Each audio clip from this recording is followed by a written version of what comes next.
Hello guys, good morning. कैसे हैं आप लोग? मैं गौतम कुमार चॉइस एजुकेशन में आपका फिर से स्वागत करता हूं।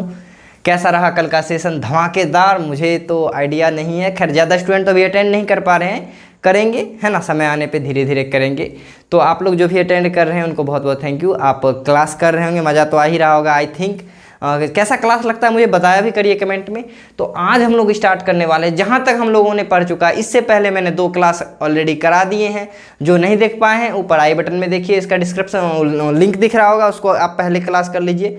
क्लास के थंबनेल लिए जो आगे में पिक्चर रहता है उस पर आप देखिएगा लेक्चर 1 लेक्चर 2 लिखा हुआ रहता है, उस हिसाब से आप लोग क्लास कर लीजिएगा, ठीक है। और बाकी प्लेयर लिस्ट में जाके आप अपना वीडियो ढूंढ सकते हैं इसमें। तो चलिए आज हम लोग उससे आगे, कल हम लोगों ने बाह्य संरचना को कंप्लीट किया था, जिसमें हम लोग कोशिका झिल्ली को पढ़ा हम लोगों ने। फिर कोशिका झिल्ली के बारे में जाने कि प्रोटीन लिपिड का बना होता है, मुलायम लचीला होता है, अर्धपारगम्य चयनात्मक होता है, यानी सेमी परमिएबल का बना हुआ होता है, सेमी परमिएबल मेम्ब्रेन का। तो उसके बाद हमने पढ़ा कि उसका काम क्या क्या होता है, यांत्रिक सहारा देना, एक निश्चित शेप देना, आकार देना। उसके बाद पढ़ा कि चलिए भाई इसका ये और काम था कि कोशिका के अंदर मटेरियल जो भी है उसको संभाल के रखना, कोशिका में कौन आएगा कौन जाएगा उस पर नियंत्रण करना, ये सब था। तो अब उससे आगे हम लोग पढ़ रहे हैं मध्य संरचना, यानी कोशिका का मिडल पार्ट। जैसे ये देखिए, ये था सपोज करिए एक छोटा सा कोशिका, अभी इसको पूरा नहीं बनाया, अभी जो जो पढ़ रहे हैं उसको बनाते चल रहे हैं। ये कोशिका का था कोशिका झिल्ली, किधर गया देखिए, यहाँ लिखे हैं, ये कोशिका झिल्ली है। कोशिका झिल्ली के बीच में ये केंद्रक है। केंद्रक क्या है ये भी अंतिम में हम लोग पढ़ेंगे, लेकिन अभी समझना ये कोशिका झिल्ली है, ये केंद्रक है। अब इसके हम लोग इसके बारे में क्या पढ़े, ये झिल्ली क्या कर रहा था, बाहर से आने जाने वाले पे कंट्रोल कर रहा था, इसके बारे में हम लोगों ने पढ़ लिया। उसके बाद कोशिका भित्ति पढ़ा, जिसके बारे में पादप कोशिका के ऊपर पाया जाता था, और वो एक कड़ा आवरण होता है, निर्जीव सेलुलोज का बना हुआ होता है। काम तो यही सब होता है जो इसका काम होता है, खास करके एक एक्स्ट्रा काम होता है, कोशिका को सुरक्षा प्रदान कराता है, कोशिका झिल्ली को भी और कोशिका को, और कोशिका को सूखने से बचाता है। चलिए, तो यहाँ तक हम लोगों ने खत्म कर दिया है। तो अब हम लोग स्टार्ट करते हैं। तो चलिए अब हम लोग देखते हैं मध्य संरचना, यानी मिडल पार्ट ऑफ सेल, यानी केंद्रक और कोशिका झिल्ली के बीच में जो भी मटेरियल्स आएंगे, यानी इसके बीच में ना कोशिका में बहुत सारा अंगक पाया जाता है। अंगक क्या है, तो कोशिका के जितने भी पार्ट्स होते हैं, अंग होते हैं, घटक होते हैं, उसको हम लोग अंगक कहते हैं। तो इसके अंदर मतलब झिल्ली के अंदर जो भी मटेरियल होगा इसके बारे में हम लोग पढ़ेंगे अब। तो मध्य संरचना में सबसे पहला बात देखिए, जीव द्रव क्या होता है। तो याद रखिएगा, कोशिका है ना, कोशिका एक बॉल सूची कोशिका है, उसके अंदर जो जो चीज मटेरियल भरा हुआ है, चाहे केंद्रक हो या कोशिकांग हो या कोशिका द्रव हो, ठीक है ना। तो कोशिका के अंदर पाए जाने वाले सभी पदार्थ, केंद्रक भी उसमें सम्मिलित है, शामिल है, उसको हम लोग क्या कहेंगे, हम लोग प्रोटोप्लाज्म कहेंगे। पुरकिंजे बाबू का किस्सा तो याद होगा, आप लोग नहीं याद है तो आप कल का क्लास जरूर कर लीजिए, उससे बहुत ज़्यादा आपको फायदा होने वाला है। कल तो मैंने हिस्ट्री ऑफ सेल बताया था और बहुत चीज़ हम लोगों ने कल भी पढ़ा था। तो चलिए अब देखेंगे कि कोशिका द्रव क्या होता है, क्योंकि जीव द्रव तो वही हो गया, केंद्रक प्लस कोशिका के अंदर जो भी लिक्विड है ना, उसको हम लोग क्या कहेंगे, कोशिका जीव द्रव कहेंगे। अब जीव द्रव के बाद नया एक आता है हमारा अगला टॉपिक, कोशिका द्रव क्या है। यानी कोशिका द्रव को हम लोग इंग्लिश में साइटोप्लाज्म कहेंगे, उसको प्रोटोप्लाज्म कहते हैं, ठीक है। साइटोप्लाज्म क्या है, तो साइटोप्लाज्म देखिए, कोशिका है ना, कोशिका के अंदर एक लिक्विड भरा हुआ रहता है, गाढ़ा सा लिक्विड होता है। जैसे आप लोग गम देखें ना, फेविकोल, गम, कोई सा भी वो गम होता है, तो गम के टाइप का ये होता है, चिपचिपा सा होता है, पारभासी, मतलब कि वही माड़ वाला किस्सा जो कल राइस जूस का चल रहा था वैसा होता है ये देखने में, ठीक है। अब बोलिएगा तो इसमें कुछ बात है एक्स्ट्रा, तो बोलिए देखिए, इसमें पूछा जाता है कि किन चीज़ से कोशिका द्रव बना हुआ रहता है। तो याद रखिए, कोशिका द्रव हम लोग क्या पढ़े थे, कोशिका किससे बना हुआ, कार्बनिक और अकार्बनिक पदार्थ से, पहले लेक्चर में हम लोगों ने देखा था। कार्बनिक और अकार्बनिक पदार्थ से बना हुआ है, तो अब बताइए ये जब सबसे कार्बनिक और अकार्बनिक से बना है तो क्या कोशिका द्रव अलग कोनो चीज़ से बना होगा कि नहीं नहीं हम कार्बनिक करना है, हम टेबलेट और विटामिन का बनल है, ऐसा तो नहीं ना होगा। तो देखिए ये भी क्या है, कार्बनिक और अकार्बनिक पदार्थों से मिलके बना हुआ है। चलिए, तो कोशिका द्रव को आप लोगों ने समझ लिया, बिल्कुल आसान सा चीज है। अब हम लोग आते हैं नेक्स्ट चीज, अंतःप्रद्रवी जालिका। ये बहुत इंपॉर्टेंट चीज है और सबसे बड़ा पार्ट भी है ये, ठीक है। अंतःप्रद्रवी जालिका किसको कहते हैं, तो पहले आप लोग डायग्राम में देखिए उसको किसको कहते हैं, फिर हम लोग 3D इमेज के साथ देखेंगे उसको। तो ये देखिए, ये केंद्रक है, ठीक है। अब ये केंद्रक है, केंद्रक के बगल में आप ये देखिए जाल, ऐसा पार्ट्स देख रहे हैं ना, संरचना की जाल ऐसा, ये देखिए ऐसा सा। देखिए इसको मैं यदि बड़ा करके सिर्फ स्पेशल एक चीज़ बनाऊं तो ये देखिए, ऐसा होता है हमारा अंतःपरद्रवी जालिका। तो जाल ऐसा संरचना होता है, तो इसको हम लोग क्या कहते हैं, अंतःपरद्रवी जालिका जो होता है ना, एक अनियमित नलिकाओं का जाल होता है। मतलब नियमित क्यों नहीं, देखिए कोई बड़ा पार्ट होता है, कोई छोटा होता है, अनियमित नलिकाओं का जाल होता है, जिसका खोज 1953 ईस्वी में कैथ पॉटर साहब ने किया था। बहुत सारा बुक, बहुत सारा राइटर का नाम दे देता है, सॉरी इन्वेंटर का नाम दे देता है कि भाई इन्होंने इसका आविष्कार किया था। आविष्कार तो पहली बात हो नहीं सकता है, क्योंकि ये कोई बनाया नहीं। आविष्कार और खोज में बहुत अंतर होता है। आविष्कार जिसे हम बनाते हैं, जैसे क्या कि हम एक घर का आविष्कार करते हैं, है ना, हम एक बाइक का आविष्कार करते हैं, एक साइकिल का आविष्कार करते हैं, एक बम का आविष्कार करते हैं। लेकिन जो पहले से प्रकृति में मौजूद है हम उसका खोज करते हैं। हम लोहा का आविष्कार कर सकते हैं? नहीं करते हैं। लोहा का हम खोज कर सकते हैं? सोना का आविष्कार कर सकते हैं? नहीं, सोना का हम खोज कर सकते हैं। तो समझ गए। तो इसका जो खोज था ना अंतःपरद्रवी जालिका का, ये कैथ पॉटर साहब ने 1953 ईस्वी में किया था। मतलब हाल फिलहाल का बात है, आज़ादी के बाद का बात है ना। अंतःपरद्रवी जालिका का खोज हुआ था। बोलिएगा इसमें ऐसा क्या बात होता है जो बोल रहे हैं बहुत अच्छा चीज़ होता है? ये देखिए हमारा सबसे अच्छा केंद्रक को सबसे पहले सपोर्ट देता है बेचारा। ये काम तो इसका देखना जो है समझ जाइए, बाद में देखना है। अंतःपरद्रवी जालिका दो पार्ट्स में बटे हुए होते हैं, जैसा कि मैंने लिख रखा है, एक SER एक RER, है ना, एक SER एक RER। RER का फुल फॉर्म होता है रफ एंडोप्लाज्मिक रेटिकुलम। रेटिकुलम आप लोग समझ जाइए। इसको हम लोग शॉर्ट फॉर्म में रफ का लेते हैं R, एंडोप्लाज्मिक का E और रेटिकुलम का R, इसीलिए हमको क्या कहेंगे इसको RER, यानी रफ एंडोप्लाज्मिक रेटिकुलम। इसको हिंदी में बोला जाए तो खुरदरी, छोटा सा लिखता हूं मैं, खुरदरी या दानेदार, खुरदरी अंतःपरद्रवी जालिका। अंतःपरद्रवी जालिका वहां पे आ नहीं पाएगा, ठीक है ना। तो बोलिएगा सर क्या आता है SER RER? जस्ट बता रहे हैं, थोड़ा सा वेट करिए, बहुत मजा आने वाला है इसमें आपको। देखिए RER क्या है और SER क्या है। SER का फुल फॉर्म होता है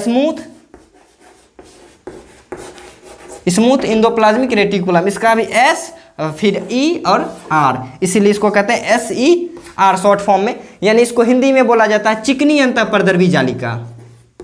स्मूथ का हिंदी क्या होता है? चिकना, है ना, चिकनी अंतःपरद्रवी जालिका। बोलिएगा ये दोनों होता क्या है? तो देखिए हम जो खाना खाते हैं तो वो क्या होता है कि आपको क्या लगता है जैसे भाई घी पी लिए एनर्जी आ गया? ऐसा कुछ नहीं होता। चिकन खाए एकदम भरपूर मात्रा में एनर्जी मिल गया, सर किसी से बोलिए ना अभी भीड़ के दिखा देता है, ऐसा कुछ नहीं होता है। खाना खाने के बाद पाचन होता है। पाचन एक बहुत ही बहुत ही डिफिकल्ट चीज़ है, बहुत जटिल प्रक्रिया है, जिसके बारे में हम लोग 10th क्लास में पढ़ेंगे, वो भी 3D मॉडल के साथ। तो अभी देखिए फिलहाल आप लोग खाना खाए हम लोग, खाना खाने के बाद वो खाना का पाचन होता है। पाचन होने के बाद अवशोषण होता है, उससे ना ग्लूकोज को खींच के निकाला जाता है। उस ग्लूकोज को फिर कहाँ पहुँचाया जाता है? सेल में।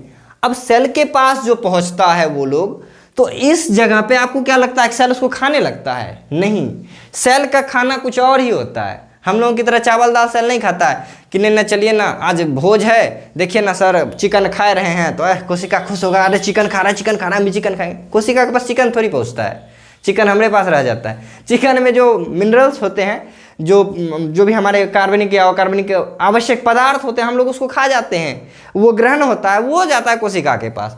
तो हमारा अंतःपरद्रवी जालिका क्या करता है तो उसमें से सबसे पहला काम आप देखिए SER और RER को अलग भाग में बांटते हैं, ठीक है ना। तो इसका अलग काम होता है, इसका अलग काम होता है। तो देखिए यहाँ पे सबसे बड़ा काम यदि पूछा जाए एंडोप्लाज्मिक रेटिकुलम यानी अंतःपरद्रवी जालिका का, तो सबसे बड़ा काम क्या होता है? ये प्रोटीन का संश्लेषण करता है, या प्रोटीन का संश्लेषण करता है। क्यों?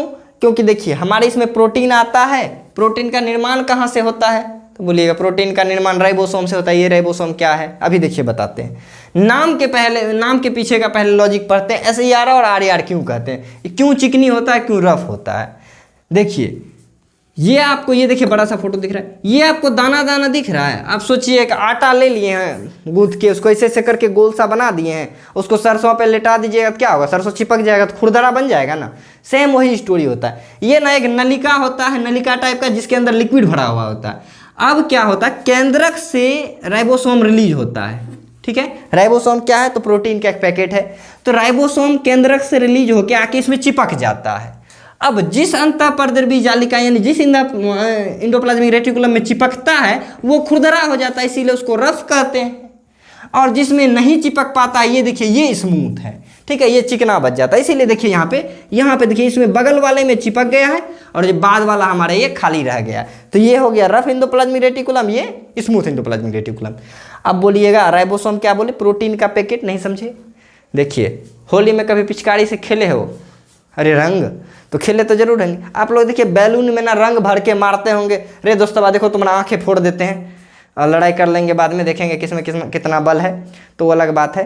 तो क्या कहते हैं, रंग में हम लोग भरते हैं, रंग धैर्य से मारते हैं, जाकर उस पर फूटता है। उसी तरह सोचिए कि एक ऐसा बॉल हो जिसमें प्रोटीन भरा हो तो कैसा लगेगा। सेम वही होता है राइबोसोम के अंदर अक्सर ना छोटा छोटा बॉल्स रिलीज होता है, जिस बॉल्स में प्रोटीन भरे होते हैं उसी बॉल को हम लोग क्या कहते हैं? राइबोसोम कहते हैं। राइबोसोम अकेला है तो उसको राइबोसोम बोलेंगे, और अपने भाई दोस्त लोग के साथ है यानी ग्रुप में आया है तो ग्रुप वाले राइबोसोम को पॉलीसोम या पॉलीराइबोसोम कहेंगे। कोई दिक्कत? नो दिक्कत, अभी वैसे बताएंगे, उस चीज को आगे भी लिखेंगे। देखिए केंद्रक से निकला राइबोसोम। अब केंद्रक से राइबोसोम निकल के चिपक गया किसमें? इंडोप्लाज्मिक रेटिकुलम में, और मतलब RER में। अब देखिए रफ का काम क्या होगा? अब जब भैया इसमें सबसे पहला तो प्रोटीन के पैकेट यानी राइबोसोम को बैठाया, तो राइबोसोम का संग्रहण करना सबसे पहला काम होता है किसका? रफ इंडोप्लाज्मिक रेटिकुलम का। अब बताइए कि जब प्रोटीन उसमें प्रोटीन है तब इसमें संश्लेषण भी तो प्रोटीन का ही होगा। अब कोई भी अब उससे हम लोग खींच के निकालेंगे, नहीं देखते पैकेट में क्या है, खोल के निकालेंगे तो प्रोटीन नहीं निकलेगा।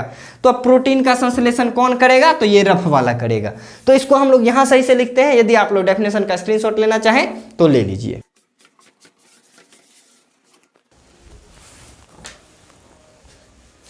ठीक है, तो अब देखिए हम लोग इसको दो पार्ट में बांटते हैं। ER को हम लोगों ने मतलब अंतःपरद्रव्यी जालिका को दो भाग में बांटा, एक RER एक SER। ठीक है, RER यानी रफ इंडोप्लाज्मिक रेटिकुलम यानी खुरदरी अंतःपरद्रव्यी जालिका का सबसे पहला काम क्या होगा? सबसे पहला काम होगा वो राइबोसोम को इकट्ठा करेगा सबसे पहला। दूसरा काम क्या होगा? तो दूसरा काम प्रोटीन का संश्लेषण करेगा। पहला काम क्या हो गया? राइबोसोम को बिठाएगा। सही बात है, केंद्रक से राइबोसोम निकला तो उसी पे न चिपकेगा, अब वही तो जमा कर रहा है, तो पहला काम तो उसको जमा करना हो गया।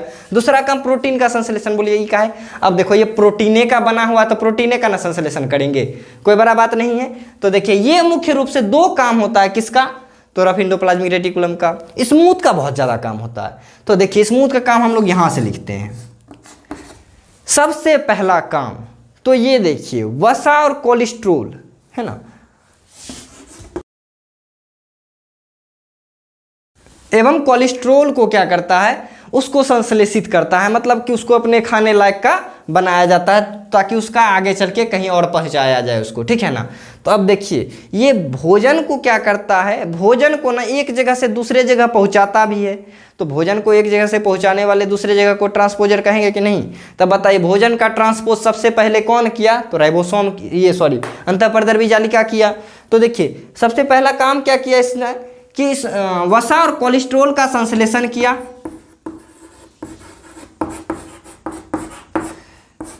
संश्लेषण किया, संश्लेषण करने के बाद इसमें प्रोटीन भी पहुंचा। ठीक है, क्योंकि अब देखिए इससे जो निकलेगा तो इससे जो प्रोटीन आएगा इस रास्ते से इसके पास पहुंचेगा।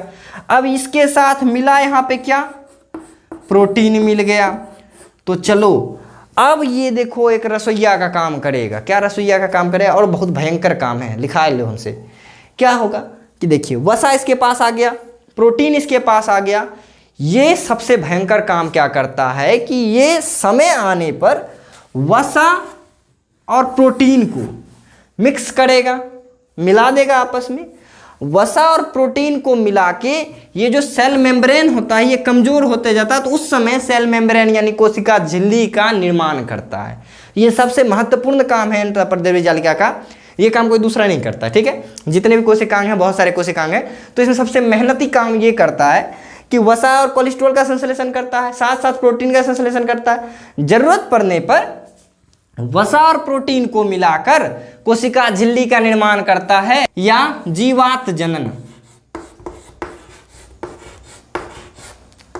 इंग्लिश में इसको जीवात जनन क्या है यदि कोई पूछे तो बोलिएगा चिकनी अंतःपरद्रवी जालिका वसा एवं प्रोटीन को मिलाकर जरूरत पड़ने पे कोशिका झिल्ली का निर्माण करता है।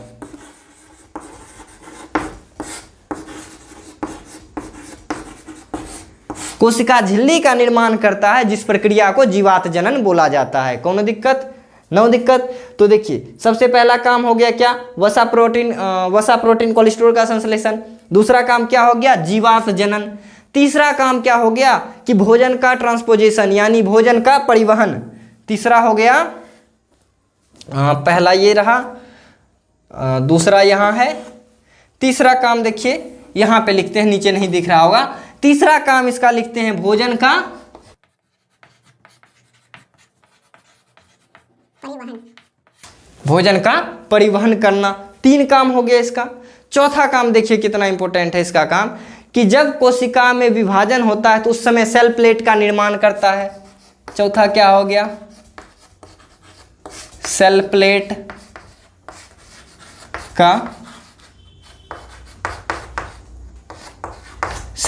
का निर्माण करना। 4 काम आपने इसका इंपॉर्टेंट काम देखा। और इसका कुछ इंपॉर्टेंट काम है तो क्या करता है अगला काम इसका कि देखिए केंद्रक से ना कुछ जेनेटिक मटेरियल निकलता है जिसको वो रास्ता देता है, यानी जेनेटिक मटेरियल को इधर उधर जाने के लिए रास्ता देता है। तो 5वां काम यहाँ पे छोटा सा लिख देते हैं इसका कि जेनेटिक मटेरियल को हम लोग क्या कहेंगे? हम लोग इसको लिखेंगे आनुवांशिक पदार्थ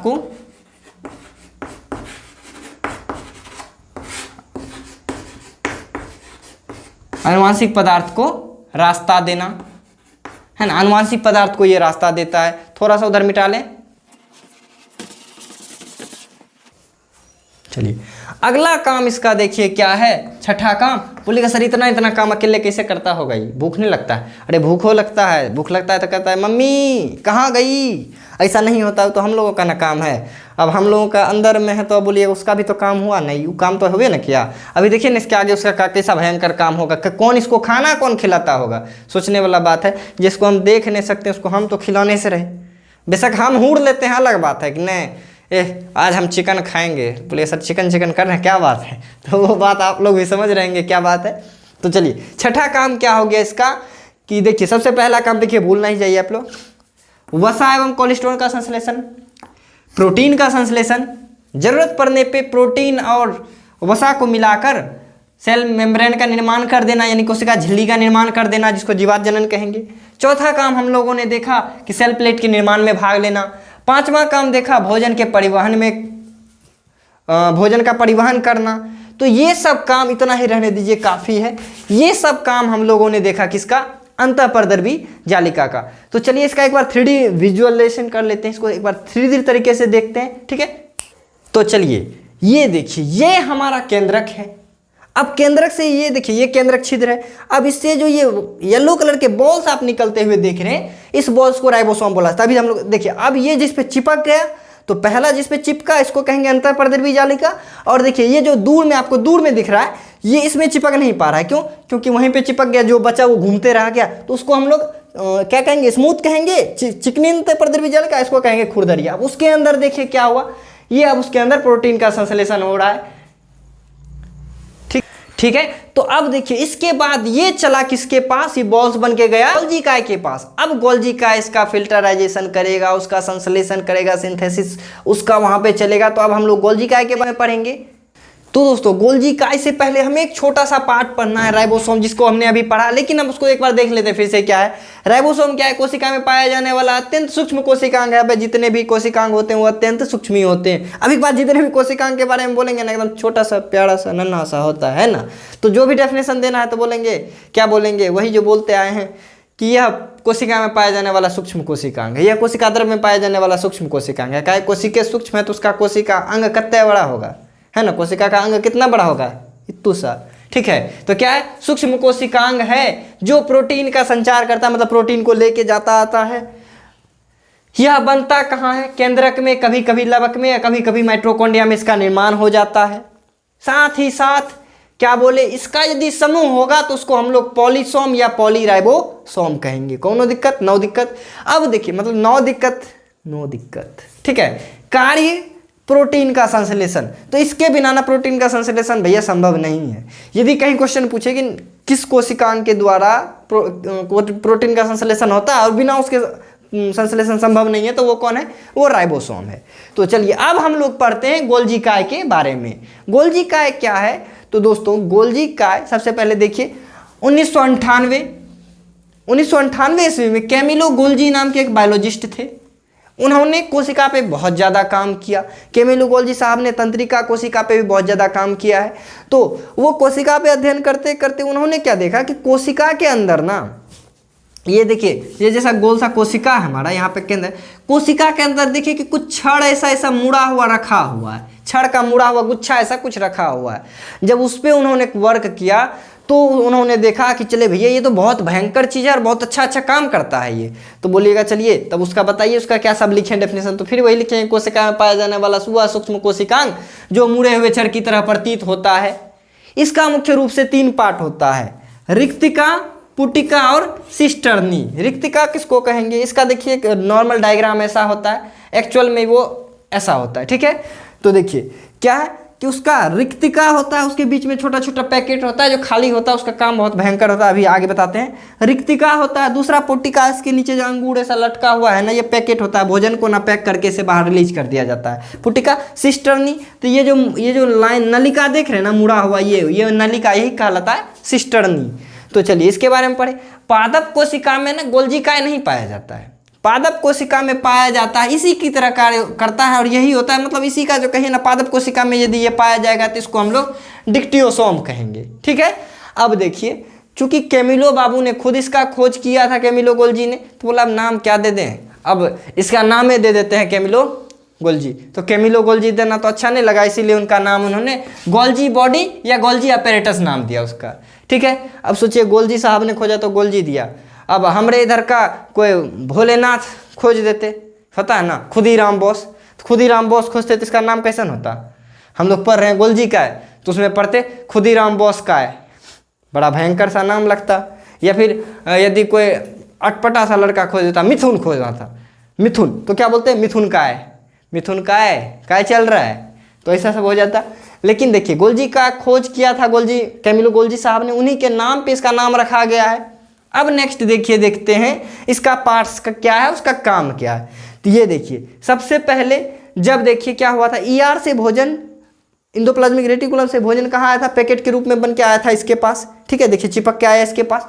अब इसके अंदर क्या होता है, इसके अंदर गोल्जी काय के अंदर सबसे पहला काम प्रोटीन के साथ कुछ कुछ चीज मिला के, जैसे क्या, जैसे लिपिड या कार्बोहाइड्रेट, इन चीजों को प्रोटीन के साथ जोड़ता है और उसको यूजफुल बनाता है, ठीक है। तो वो काम कौन किया? गोल्जी काय किया।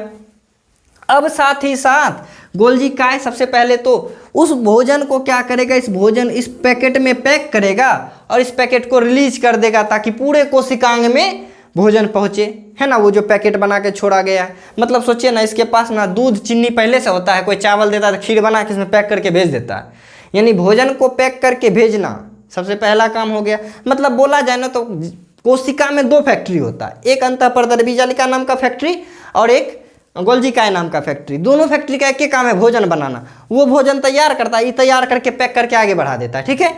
तो चलिए भोजन का काम किया, ये भोजन के परिवहन का कार्य, भोजन के पैकिंग का काम किया।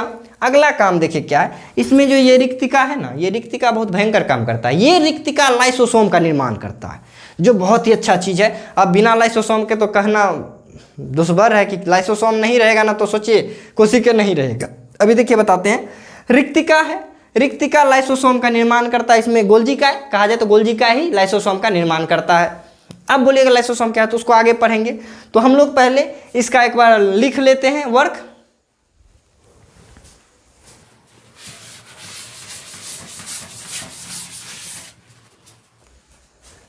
देखिए पहला काम क्या हो गया, पहला काम हो गया भोजन का परिवहन, ठीक है। दूसरा काम क्या हो गया, भोजन का पैकिंग, भोजन का पैकिंग। तीसरा काम क्या हो गया, लाइसोसोम का निर्माण। तीसरा काम लाइसोसोम का निर्माण हो गया। चौथा और एक अहम काम है इसका, कि एक बहुत इंपॉर्टेंट काम है इसका, कि ये नॉर्मल कार्बोहाइड्रेट जो इसको मिलता है ना, ये क्या करता है, इसको कॉम्प्लेक्स बना के आगे भेजता है, यानी सामान्य शर्करा को जटिल शर्करा में बदलना।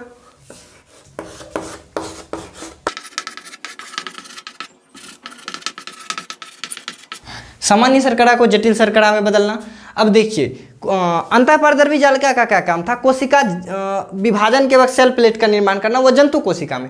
पादप कोशिका में जब कोशिका विभाजन होता है ना, उस समय सेल प्लेट का निर्माण कौन करता है, तो ये गोल्जी क्या करता है।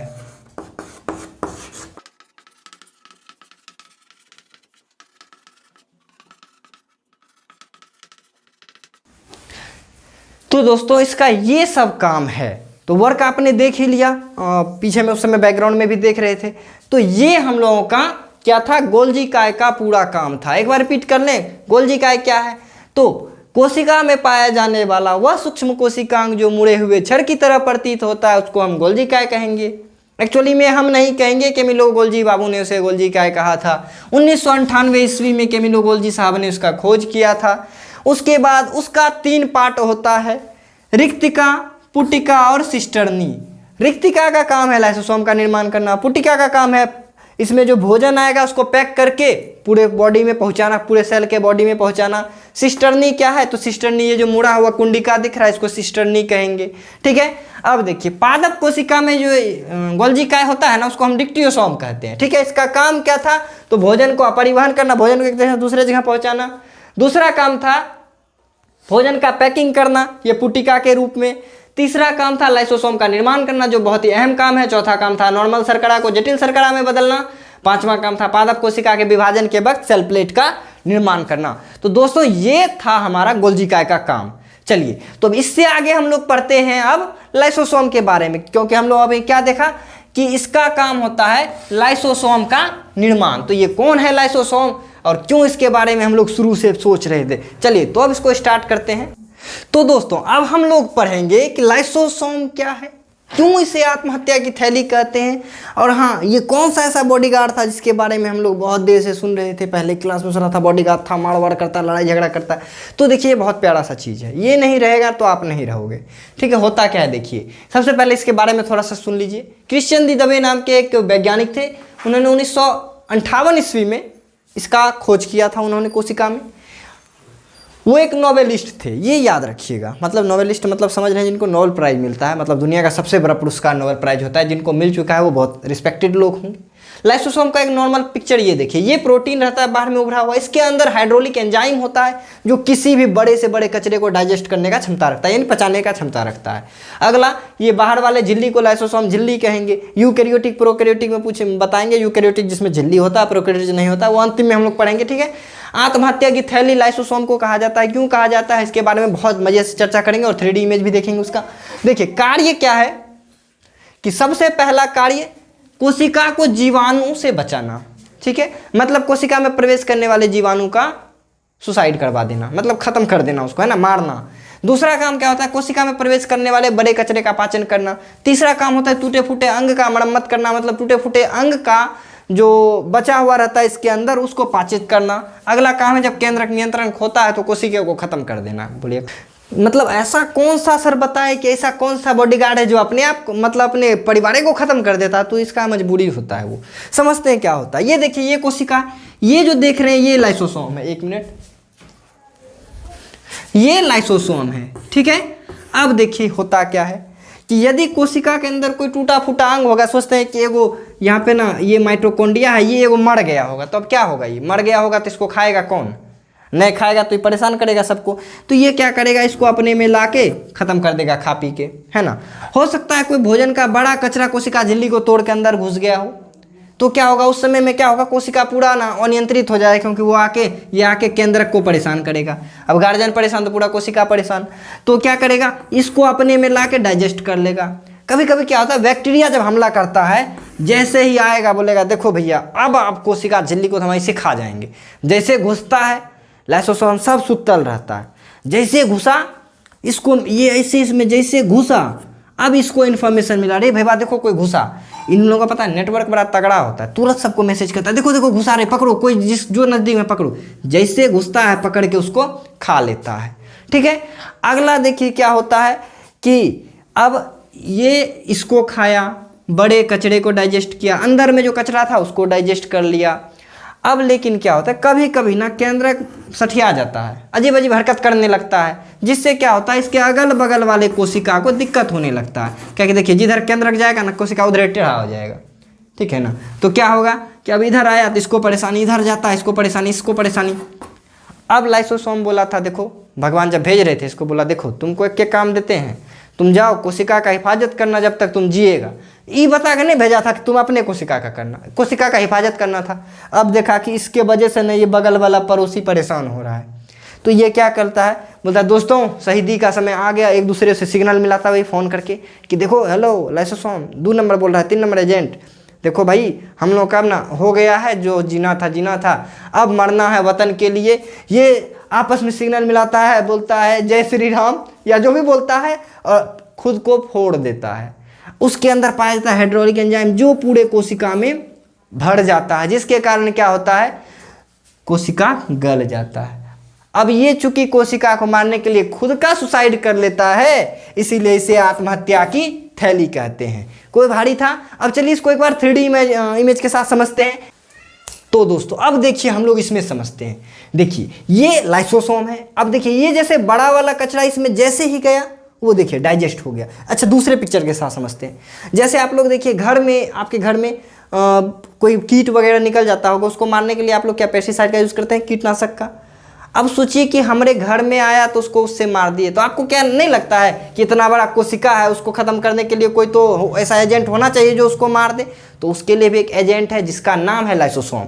ठीक है, तो अब देखिए लाइसोसोम क्या करता है, लाइसोसोम कोशिका के अंदर पाया जाता है। अब यहाँ होता क्या है, जैसे ही कोई बाहर से बड़ा कचरा या कोई जीवाणु बॉडी पे हमला करता है तो उस समय पूरा लाइसोसोम एक्टिव हो जाता है। जैसे ही एक्टिव होता है वो भोजन को पकड़ता है और डाइजेस्ट करता है, या कीट को वो वायरस को या जीवाणु को पकड़ता है, डाइजेस्ट कर लेता है।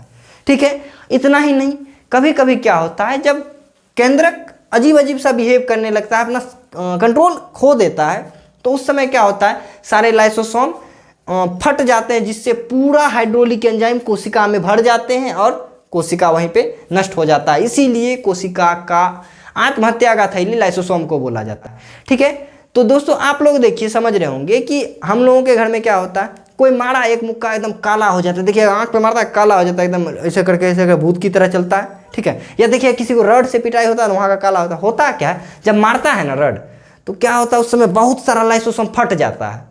अब जितना लाइसोसोम फटा उतना कोशिका फटा, उसके वजह से ना यहाँ पूरा एक काला सा फटा फटा मड़ा मड़ा कोशिका का दाग बन जाता है। अब देखिए एक को मुक्का में आपका 1 लाख कोशिका मर जाता है, रड मारता है तो क्या लाख कोशिका मरता है, वो अलग मरा, लाइसोसोम के फटने से वो अलग मर गया।